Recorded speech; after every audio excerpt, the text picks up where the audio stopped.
નમસ્કાર મિત્રો, હું છું ભાવિન સિરેસિયા.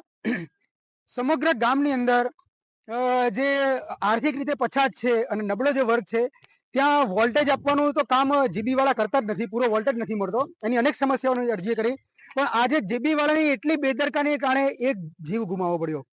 તો મિત્રો, જો ચાહે જાનવર હોય કે માણસ હોય, પણ જે જીવ છે એની કિંમત કોઈ જગ્યાએ આંકી ના શકાય. તમે જો અહીંયા મારી સાથે માલધારી સમાજના વ્યક્તિઓ છે અને ત્યાં જે છે ભેંસ જે છે એ ભેંસને ઇલેક્ટ્રિક કરંટ આવવાથી ક્યારની તડપીને મરી જઈ.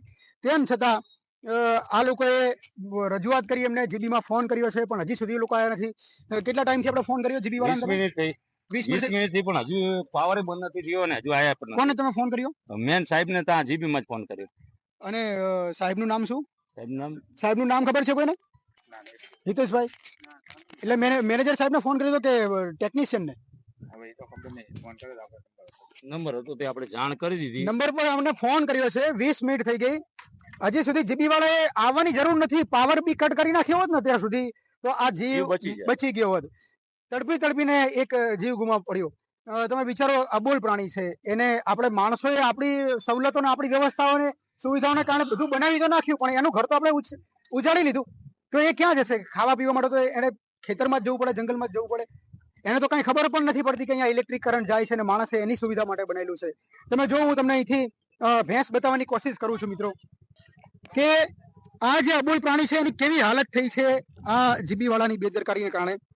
તમે જો મિત્રો, અહીંયા ડીપી નાખવાની જે જગ્યા જે છે ત્યાં હાલ ડીપી નાખેલ નથી, પણ પહેલા અહીંયા ડીપી નાખેલી હતી.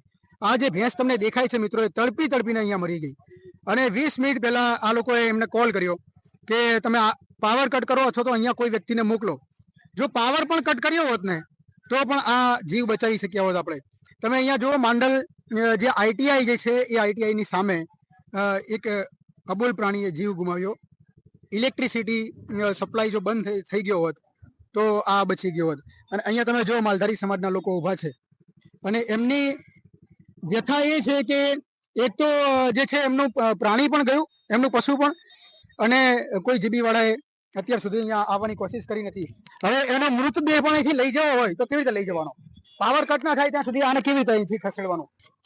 અથવા તો માની લો મિત્રો કે હજી પણ જે છે એ ભેંસ કદાચ જીવતી હોય તો શું ખબર, અત્યારે હજી પણ એની હાર્ટબીટ ચાલુ હોય અથવા હજી બી પલ્સ આવતા હોય એના. મિત્રો, તમે જાણો છો કે ઇલેક્ટ્રિક કરંટ આવ્યા પછી મરી જ જવું એવું શક્ય નથી. પણ 20 મિનિટ થઈ ગઈ છે, ભેંસ જેવું પ્રાણી છે, એના પલ્સ ચાલુ હોય, એની હાર્ટબીટ હજી ચાલુ હોય, તો મિત્રો હજી પણ એને જીવાડી શકાય અગર કદાચ કોઈ વ્યક્તિ આવી ગયા હોય તો આ જે બેદરકારી છે એ ના ચલાવી લેવી જોઈએ. માંડલ ગામનું જે તંત્ર જે છે, જીબી વાળા જે છે, વિદ્યુત બોર્ડ જે છે માંડલનું, એને ખાસ આ વાતની ગંભીરતા લેવી જોઈએ કે આ એક ઘટના તો બની ગઈ, પણ આવી બીજી ઘટના ના બને એના માટે એક ચોક્કસ કામગીરી કરવી જોઈએ. તમે લોકો સાથે મળીને જે લોકો છે એક એપ્લિકેશન તૈયાર કરો અને જીબીના અંદર એપ્લિકેશન આપો કે આ તમારા કારણે અમારા પશુનો જે છે એ જીવ ગયો છે. તો આની રજૂઆત પણ કરી શકાય મિત્રો. સીધી એફઆઈઆર થઈ શકે જીબીના કાર્યકર્તા ઉપર, મેનેજર ઉપર સીધી એફઆઈઆર થઈ શકે, કારણ કે એમની બેદરકારીને કારણે કોઈ વ્યક્તિની જાન જાય છે. અકસ્માત તો માની લઈએ આપણે, ચલો અકસ્માત જ છે, પણ ઘટના બની તરત જ આ લોકોએ કોલ કર્યો હોય, જો એને પાવર કટ કરવામાં આવ્યો હોય તો કદાચ બચાવી શકાય હોત. મિત્રો, આપણે જીબીના અત્યારે હાલના જે મેનેજર છે પરેખ સાહેબ, એમને કોલ કરીએ છીએ. સતત જે છે વેટિંગ કોલ આવે છે. આપણે રાહ જોઈએ કોલ ઉપાડવાનો, એમને વાતચીત કરીએ.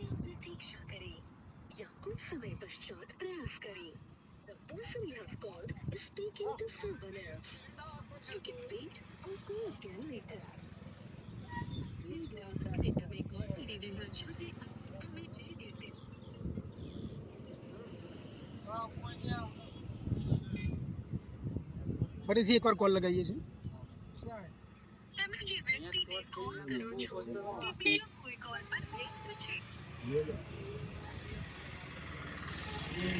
મિત્રો, કોલ તો રિસીવ નથી કર્યો, પણ જીબીમાંથી જે એક ટીમ આવી છે એ ટીમની શું કામગીરી છે આપણે જોઈએ.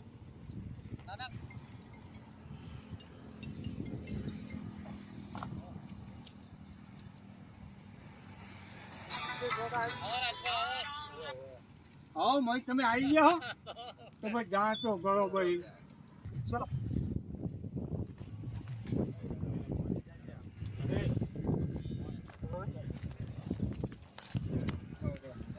પેલું રિટર્ન ના આવતું ચેક કરાવજો.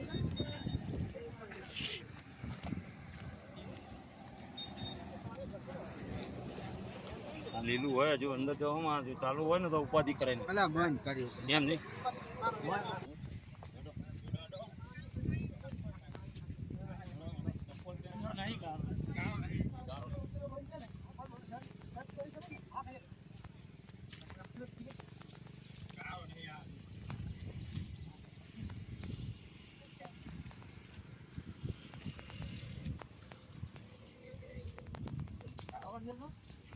ભડાકા કેટલા ભડાકા